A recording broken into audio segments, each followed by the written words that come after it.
Ça fait une semaine hein, pour la gravure. Oui, ouais.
Alors, je vous propose de reprendre une question dans le chat où une personne indique qu'elle doit partir à 11h30.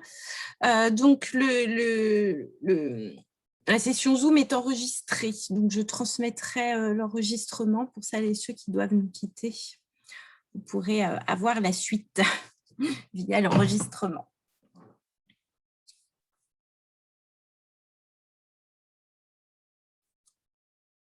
Donc, je vous propose maintenant de passer à l'analyse. Une fois que vous avez les résultats, comment ça marche. Donc, je vais vous montrer au niveau individuel dans un premier temps.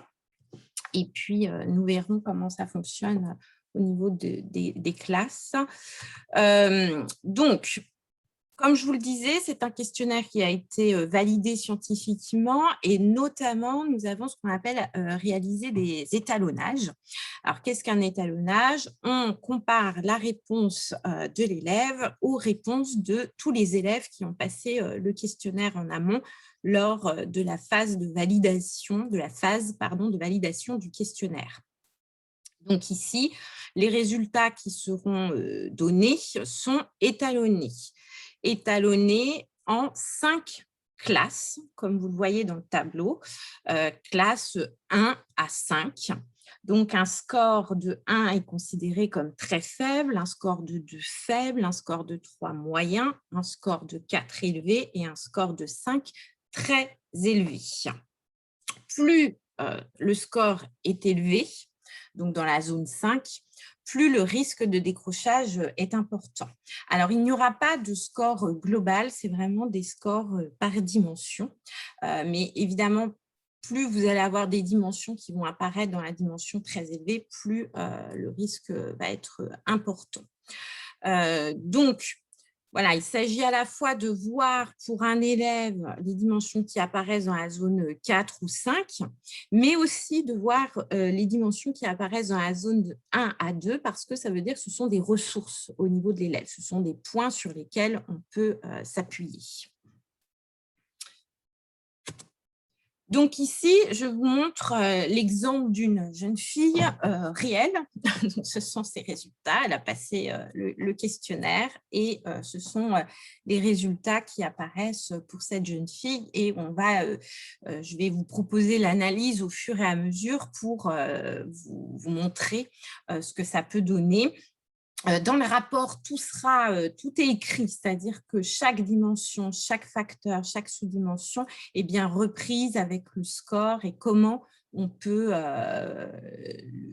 le décrire. Voilà, mais là, je vais vous expliquer. Donc, pour ces résultats au niveau des facteurs contextuels, on a la dimension climat scolaire, vous voyez, qui apparaît en 5, donc très élevé. Ce qui signifie pour cette jeune fille qu'elle a le sentiment de ne pas avoir, que le climat scolaire finalement est dégradé, entre guillemets, et plus spécifiquement quand on regarde au niveau des sous-échelles du climat scolaire, ce qui apparaît en très élevé pour elle, c'est le sentiment d'appartenance qui est en 5.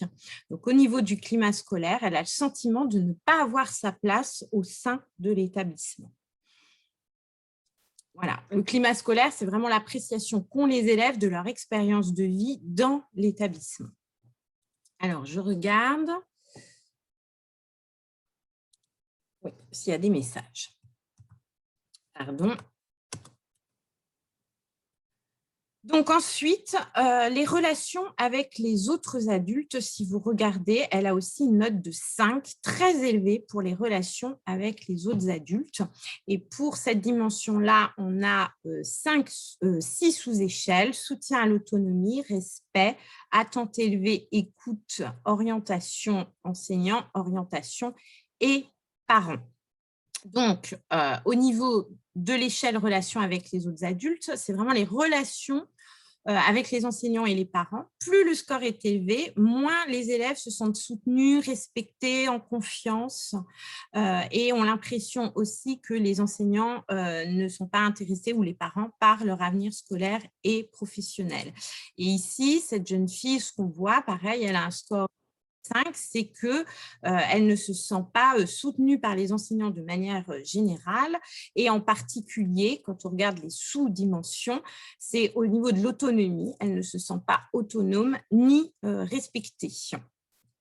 Voilà. Par contre, les attentes élevées, c'est est-ce que les enseignants ont des attentes élevées pour les élèves, et est-ce que les élèves ont le sentiment d'être écoutés. Bon, elle a un score de 4 qui reste élevé aussi, mais grosso modo, voilà, cette jeune fille a l'impression de ne pas être soutenue et entendue. Alors, je rappelle, c'est un sentiment subjectif. Ça ne veut pas dire que c'est forcément le cas. C'est bien le sentiment qu'elle a. Donc après, ensuite, à travailler avec elle, ce qui fait qu'elle ne se sent pas soutenue par les enseignants.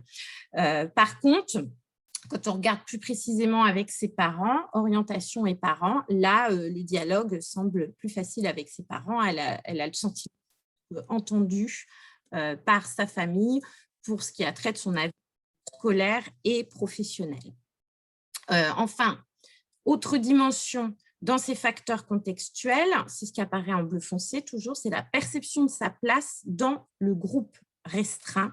Donc ici, c'est si en classe, il y a des petits groupes de travail qui sont mis en place, quel est son sentiment par rapport à sa place dans le groupe. Et à nouveau, on voit que le score qu'elle obtient est très élevé par rapport aux jeunes qui ont répondu au questionnaire.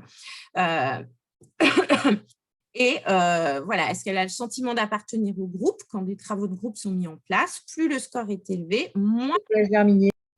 Pardon? Ou alors il a été activé par erreur, le micro. Donc, au moins, ils ont le sentiment d'appartenir au groupe. Et à nouveau, cette jeune fille pense ne pas avoir sa place dans le groupe. Elle ne se sent pas en confiance ni soutenue. Et on verra que ça rejoint d'autres résultats dans le questionnaire. C'est une jeune fille qui a le sentiment d'être isolée par rapport aux autres, de ne pas être soutenue, de ne pas avoir sa place dans les relations, que ce soit avec les autres ou que ce soit avec les autres élèves. Et enfin, l'autre dimension, ce sont, alors je remonte, ce sont les contraintes matérielles. Donc, je vous avais expliqué plus tôt ce matin que là, c'est tout ce qui va être trajet, temps de trajet, activités réalisées en dehors de l'école qui peuvent prendre du temps passé sur les écrans, temps de sommeil, etc. Donc là, elle a un score de 4 qui reste élevé. Et en particulier, quand on regarde ses réponses, elle, c'est surtout le temps de trajet qu'elle trouve compliqué pour venir à l'école. Voilà, en temps, mais aussi en trajet. Autre dimension dans le rapport, donc c'est les facteurs personnels, ce qu'on appelle l'estime de soi scolaire et la satisfaction de vie. Donc, pour elle, l'estime de soi scolaire, c'est le jugement de l'élève quant à sa valeur dans le domaine scolaire. À nouveau, plus le score est élevé, plus l'estime de soi scolaire est faible. Donc, dans son cas, on voit que la note est à 4. Donc, elle a une estime de soi scolaire qui est là. Le jugement qu'elle a par rapport à elle-même dans le domaine scolaire est fragile. Par contre, dans la satisfaction de vie de manière générale, elle a un score de 3 qui est dans la moyenne. Donc, elle se sent plutôt bien de manière générale. Elle ne souhaite pas spécialement